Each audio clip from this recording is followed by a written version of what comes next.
Maybe we could take some questions from the audience at this point.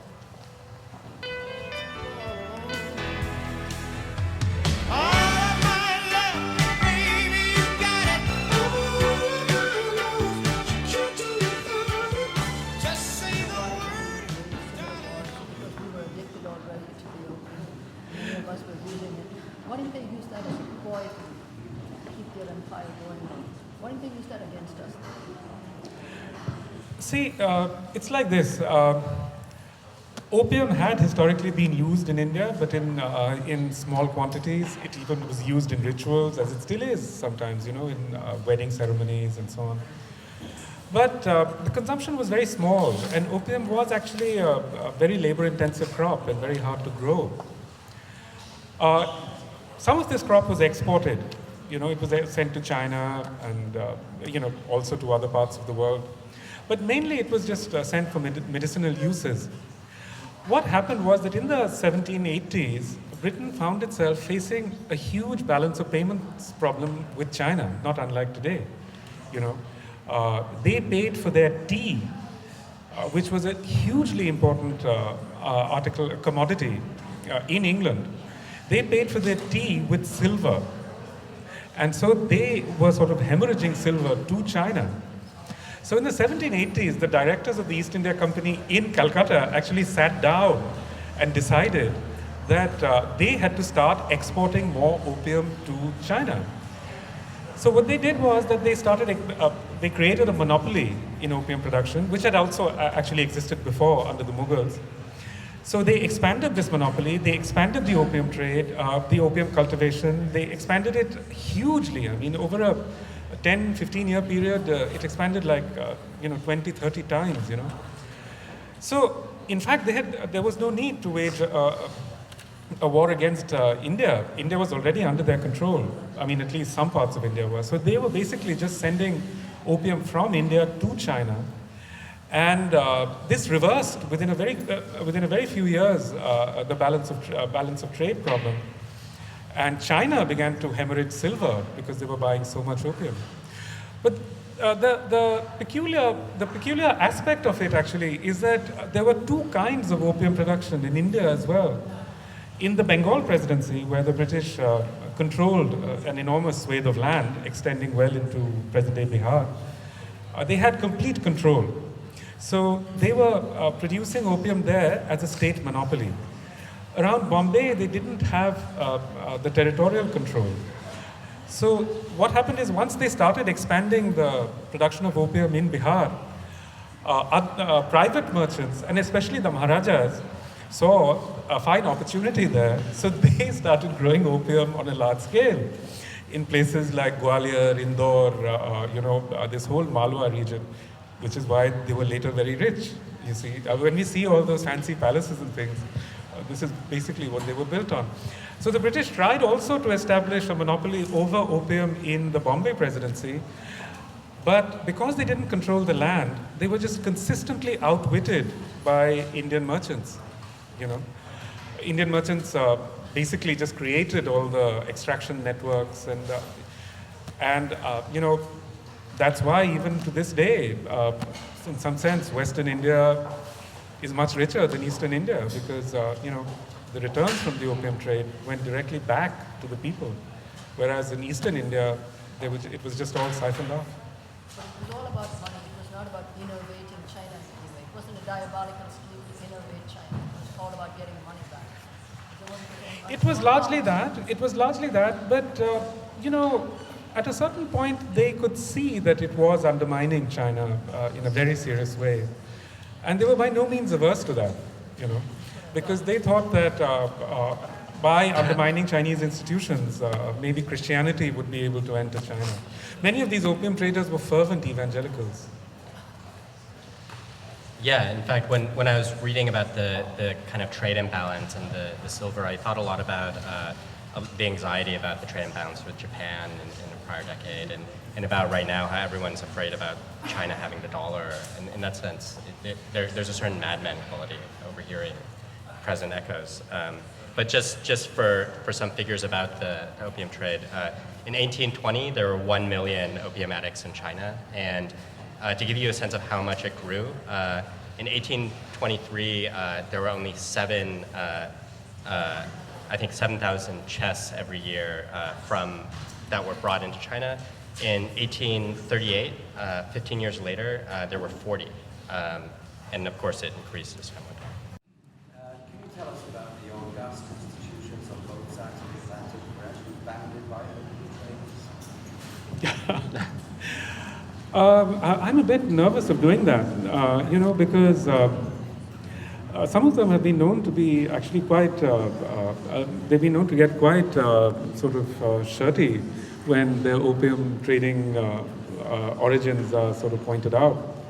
But, one is very easy to pinpoint because it's now defunct AIG, the big insurance company founded in Shanghai in the late 19th century. But, what's actually really interesting is the degree to which the opium trade really was foundational for the American elite, So many of, say, especially the New England elite were involved in this, in what they called the China trade, and which they passed off when at home as the tea trade. But in fact, much of it was opium. So, for example, one of the biggest traders in Canton in the early 19th century was a man called Andrew Delano. He was FDR's grandfather. The Coolidge family was very much involved.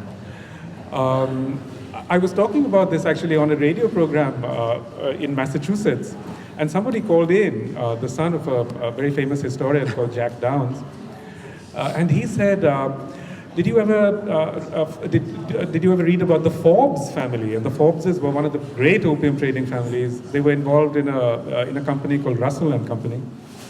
And I said, yes, of course I read about the Forbeses.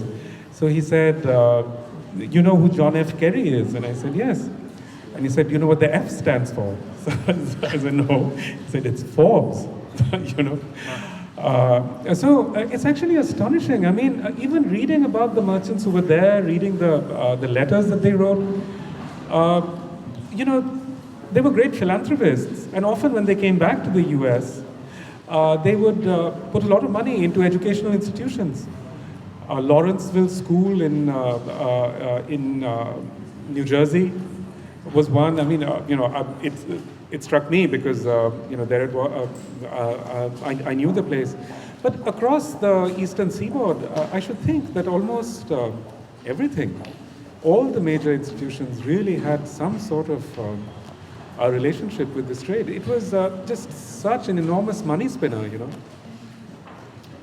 feel that, how do you understand the lack of moral qualms of all these people who are supposed to participate? How do you explain the evangelicals, everybody else that you talk about? Is it because they never saw what they wrought? Is it because they're too far away from it? Is that why they did not have It wasn't just the evangelicals. Every major family in northern India, every family that had money was in some way involved in the opium trade. Rabindranath Tagore's grandfather, Darpanath Thakur, was, that's where he made his money. And they do say, I must say, one of the few Indians who really spoke very powerfully about opium was Tagore, Rabindranath Tagore. And he repeatedly said that, this is the dagger that is pointed at the heart of China and so on. He was very aware of it, And probably because his grandfather had been involved. And people say he never spoke to his grandfather or spoke about him, never forgave him for his involvement in the opium trade. So,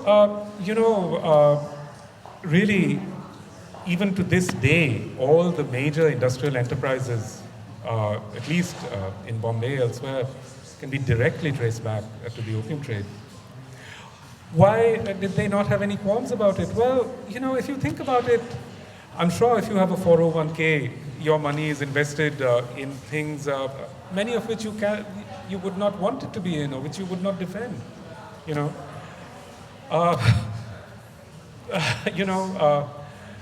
Life's like that. I thought the book was very successful in terms of, particularly River of Smoke, more than Sea of Pop. I mean, they're both successful, but I felt like a lot of River of Smoke was about the play of ideology. How do people talk about ideology? There are a lot of scenes where the British merchants are talking to each other about how, it's better to do this because they're bringing freedom to the Chinese. And yeah, I think that's the one thing, in a sense, this whole sort of, there is a notion which deeply imbued in, say, utopian ideologies of all kind, including Marxism and so on. It's a kind of teleological view of history, this idea that there's somewhere, some perfect society that you're going to work your way towards. And I think in some way it comes from a sort of Protestant ideology, really, that this idea of attainable perfection, And from what I know of history, every time I hear something like that, I just become very, very suspicious, That's the one thing that history has taught me. Because every time you hear, one of my characters in one of my books says, every time you hear a white man talking about freedom, you better run somewhere very fast. Because it's almost invariably proves to be the case that, freedom. I'm sure those of you who read about the slave trade will remember that, the people who were participating in the slave trade said that slavery was all about freedom. They were taking the Africans out of oppressive Africa and setting them free into slavery in the US. What can you say? Even in our lifetimes, people have argued that. Dinesh D'Souza's, Yes. main argument in The End of Racism is that Black Americans were better for having gone through slavery because their standard of life now would be better than in, say, sub-Saharan Africa. So these are not antiquated ideas. Absolutely. And the strange thing is that these ideas don't go away, Say this idea of free trade, for example, every time you hear about other ideologies, people will tell you that, such and such horrors are associated with it, such and such a death toll is associated with it. But when they talk about free trade, there's never any association this idea too has a history, that it has a past, that it has done things. Yes. And it's just, people talk about it. You hear American policymakers lecturing China on, why free trade is a great thing. And if I came to it with the Chinese historical consciousness, I can just imagine how I would laugh, up my sleeve. And, this is why it's so interesting to see the Occupy Wall Street people out there. Because clearly, they have a different understanding. I think when you think back to prior times, like the time of abolition or something like that, you often think, well, how could these people have lived in that time? But we're in a time, as we know, of great income inequality. So I thought it was a great way of showing how you justify your role inside a system. Sure. I can imagine that even 15 years from now, people will look at us and say, well, they all participated in a society which violently oppressed animals. Yeah. And I'm sure that will come about, So, look, I think I've looked at history a lot, really, over all these books. And I'm not one of those who believes that history is building up towards some sort of very good result, Yeah. And, I think it was pretty much, it's all been pretty bad all along, really. And, at the same time, people have, within every historical moment, found reasons to live and laugh and love and, enjoy those moments, And I think that's pretty much what it is. Human life, in some sense, is really just a tale of, it's just an unjustifiable tale, really. At every moment that you set foot on something. The Jains had this problem, really. Yes. Every time you set foot on the ground, you're killing something, So, of course, we all live in a world where we do inexcusable things all the time. And the idea that in some sense we could ever lead a just or righteous life is perhaps a delusion. Well, on that uplifting note,